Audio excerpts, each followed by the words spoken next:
The Grammys, an award show I hate, but I always, for some reason, end up talking about for weeks after the actual event. But one thing I just could not help but comment on with regard to this year's Grammys was the inevitable controversy that came out of Bonnie Raitt winning Song of the Year over the biggest, most famous people in the world right now. Taylor Swift, Beyonce, Harry Styles, Lizzo, she beat them all. Who the heck is this 73-year-old white woman claiming to be a blues singer? And how is it that she just beat some of the most successful artists of the last decade? TikTok was all ablaze. So I thought I would slide in here as a music historian, and particularly a historian of women in music, and give you a few facts about the incredible, undeniably talented Bonnie Raitt.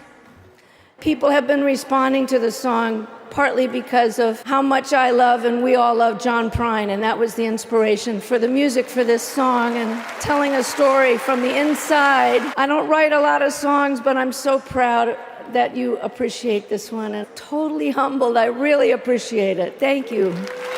Bonnie Raitt was born in California into a very musical family. Her mother was a pianist, her father was a musical theater actor. She was insecure, she was a redhead with freckles. This was the 60s. Being Quakers, her family was involved with the civil rights movement, and also the folk music band The Bomb movement of the early 1960s. This period would pique her interest in learning to play guitar. She was so inspired to see someone like Joan Baez, also a Quaker, become an accomplished guitarist and a respected musician. She loved the blues, Robert Johnson, Muddy Waters, Mississippi Fred McDowell, Memphis Minnie, and all the rest. She learned guitar almost entirely by ear, just by listening to these records, and she got really good really fast. She got particularly good at playing bottleneck guitar, a slide technique developed by the early blues players. She became a master. B.B. King would later refer to her as the greatest living slide guitarist. It was in the late 60s that Bonnie was discovered when she was playing stand-up bass in a band with her brother and offered a record contract. She made her first album in 1970 and set off on this pretty spectacular career. In the early 70s, Bonnie decided to go where music was happening, so she went to Laurel Canyon, California. When we think of Laurel Canyon, there's two distinct periods that kind of overlap, and we're sort of back to back. With the early period, we think of Cass Elliot, David Crosby, Mickey Dolenz, people like that. The later period started when people like Glenn Frey showed up, Linda Ronstadt, Jackson Browne, and Bonnie Raitt. But Bonnie also became friends with a lot of the Midwestern folk musicians of the day, people like John Prine and Steve Goodman. Shortly afterwards,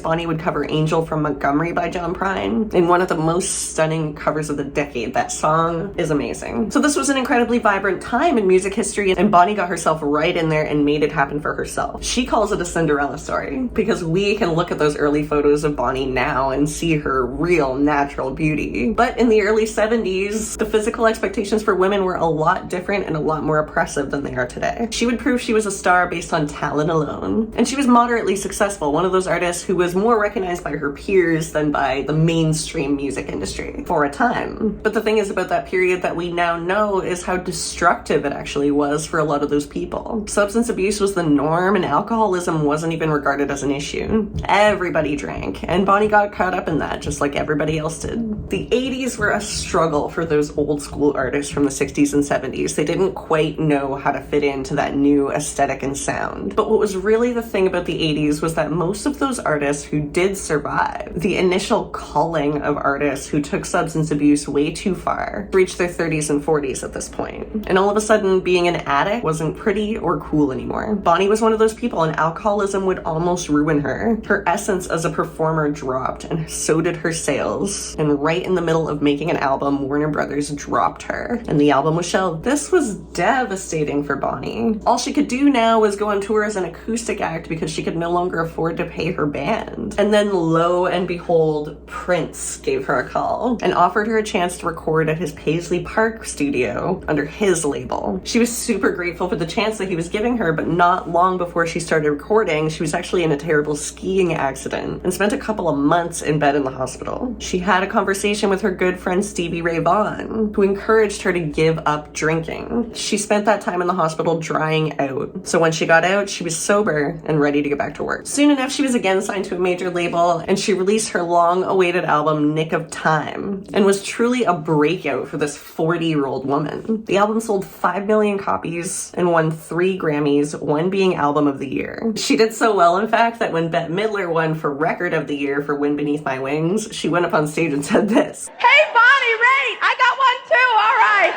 Hey." I love her. Anyways, Bonnie's follow-up, Luck of the Draw, was even bigger in 1991, selling 7 million albums, and now she was bigger than she ever imagined. It's the trajectory of her career that's so inspiring. It's an example of what happens when you read the signs and you make changes within yourself before it's too late. The peak of her career came only after she was clean and sober, and she stayed that way for the next 35 years. Thanks for watching, friends. If you liked the video, don't forget to give me a thumbs up and to subscribe for more women in music history content.